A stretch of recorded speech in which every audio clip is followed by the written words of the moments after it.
мо шумо бояд ки баҳри ватану миллат хизмат кунем ва баъдан вақте ки қонуни авф қабул мешавад ва тафтиш карда мебинанд ҳамаи чизои шумо 100% тахт бошад, шуморо запрет кардаанд ва шумо ин қонуне ки нарушад кардаем. бозу ассалому алайкум ба ҳама нафарҳое ки ҳама рӯза видеоҳои моро тамошо мекунед.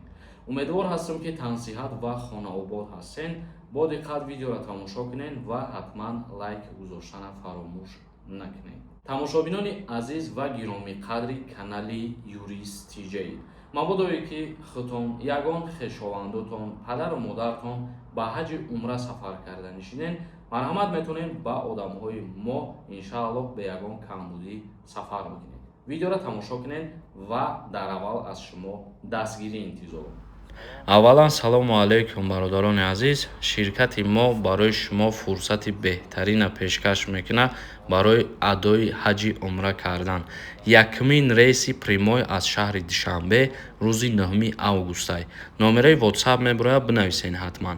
мо аз тамоми гӯшаи дунё метонем ки шуморо ба Арабистони Саудӣ барои адои ҳаҷи умра биёрем. иншааллоҳ ки бо сари баланд меоен ва боз ба сари баланд мерен. бинависен ва маълумотҳои пуррара барои худтона дастрас мекунед. инак дар як ҷаласаи парлумонии Думаи давлатии Федератсияи Русия пешниҳоди қонуни авфро баррасӣ намуданд. дар ин масъала имрӯз, яъне рӯзи 22 ҷаласа баргузор гардид ва дар айни ин ҷаласа дар ин бора низ гуфтугӯ ба анҷом расид. чхеле ки бисёри нафарҳо савол пешниҳод мекарданд дар бораи авфи муҳоҷирон ва як ҷаласа баргузор гардид. Думаи давлатии Федератсияи Русия дар он ҷаласа низ суханронӣ кард оиди авфи муҳоҷирон, яъне авфи муҳоҷирон ба имзо мераса кай ва мақсад киҳо авф карда мешаванд. ҳозираш ин чизош аниқ шидагӣ нест, вале гуфтушунид дар ин мавзӯъ шиду пешниҳод шид ки ҳамин чиз қабул шавад ва баъдан вақте ки қонуни авф қабул мешавад, баъд дар оҷа пунктҳо мебарояд ки киҳо авф мешаванд ва киҳо авф намешаванд. ҳозирашда танҳо як пешниҳод ай бародари азиз ва мо хостем ки ҳамин пешниҳодам ки бошад ба маълумоти шумо бирасонем, то ки як хабари навай бисёри нафарҳоро мумкин хушҳол бикунад ва дар оянда дар ин масъала чӣ навигарӣ мешавад, иншааллоҳ боз мо видео мекунем, ба маълумоти шуморо мерасонем. ҳамарӯза видеоҳои моро пайгирӣ бикунед. комментарияҳои шуморо мехонем камтар ва ба саволҳотон ҷавоб мегардонем. бо диққат гӯш кунед. шахов нависонда: ассалому алайкум ҳоҷӣ. дар Россия гапгапае ки моҳи сентябр мобилизатсия мешавад. ҳамин кори дипломатия ё гапи мардумӣ? як сухан мекардӣ дар ҳамин бора. фикр мекунам гапи мардумия, ба хотире ки дар ягон ҷо официални информатсия дар ин бора ҳозирашда баромадагӣ нестай. Судайс нависондай: ассалому алайкум бародар. бачаи ман 3 моҳ пеш касал шуда омад. то омаданша патентша споридагӣ буд. ҳозир метавона рафта. мегӯянд ки патент сӯхтагиай. метавонӣ то патент тамом шудана наравӣ. ҳамин ростай? патент сӯхтагӣ бошад, яъне аннулировать шидагӣ бошад, зарараш ҳамиае ки шумо дубора патент гирифта наметавонед то муддати 1 сола аз ҳамон рӯзе ки сӯхтагиай. шариф нависондай: акама документ кардагӣ нестам. граница гузарам, документ кунам мешавад. граница гузаштанатонам як хатар дорад, ба хотире ки шумо документ надоред. ҳолате шиданаш мумкин аст ки вақти баромадан аз Россия барои бедокумент будан депортатсия мекунанд.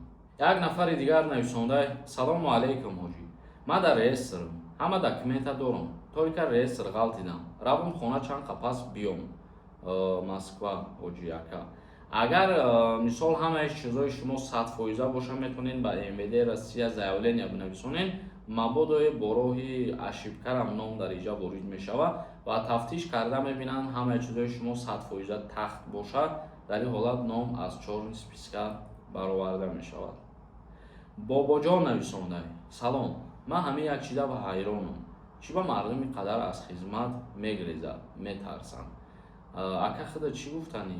ин қадар бораи аблава савол метиҳанд. хай дар масъалаи савол доданшон фикр ақидаи ваёй фикр ақидашона баён мекунанд, савол метиҳанд. албатта ки мо шумо ҷавонон бояд ки дар ҳифз ва ҳимояи ватан бошем. мо шумо бояд ки баҳри ватану миллат хизмат кунем ва ҳифз бикунем. як нафари дигар нависонда салому алейкум акаи Сорбон. Мегуфтем ки ма патентма продлит карда метавонам бегзаштани граница бори диимай. бале вақте ки шумо трудовой договор дошта бошед агар бегзаштани граница то 3 маротибаро метавонед ки продлени патент бигиред. бобо нависонда салом акаи Сорбон. дар як сол чанд маротиба гости даромадан мумкин аст ва гости чанд моҳ аст? гости 3 моҳ иҷозат аст. яъне дар як сол ҳозир ба шаҳрванди хориҷӣ як бор гости даромадан иҷозат ҳастад. мурид нависонда салом брат, патенти ман аннулир ба чишидаед. қапидан 10 рӯз вақт додан нарафтам. агар то Тоҷикистон равӣ ман нақапам метавонам рафта.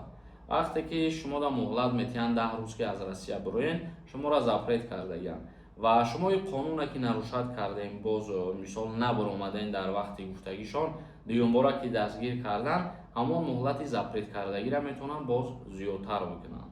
абдулло нависонда худованд илоҳи нигаҳбон бошад шуморо акаҷон. илоҳо дарду ғами сари шуморо набинем. худованд умри дарозтон диҳад. омин. сарбаланд зинда бошед. ташаккури зиёд ба шумо низ чунин суханҳои хуба орзуманд ҳастам. як нафари дигар нависонда ака мобилизатсия кай мешавад? дар бораи мобилизатсия ҳозир дар ягон ҷомаа ягон информатсия нахондам ва аз пеши худмон ҳеҷ чиз гуфта наметавонем. боронов нависонда салом акаи Сорбон.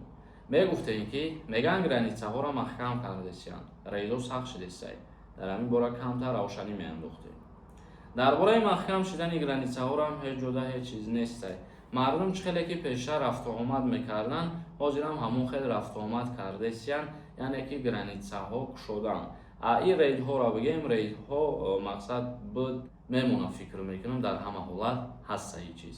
зинда ва сарбаланд бошед. барномаи имрӯзамонро ҷамъбаст мекунем. худованд ҳамаи мо шуморо нигаҳбон бошад.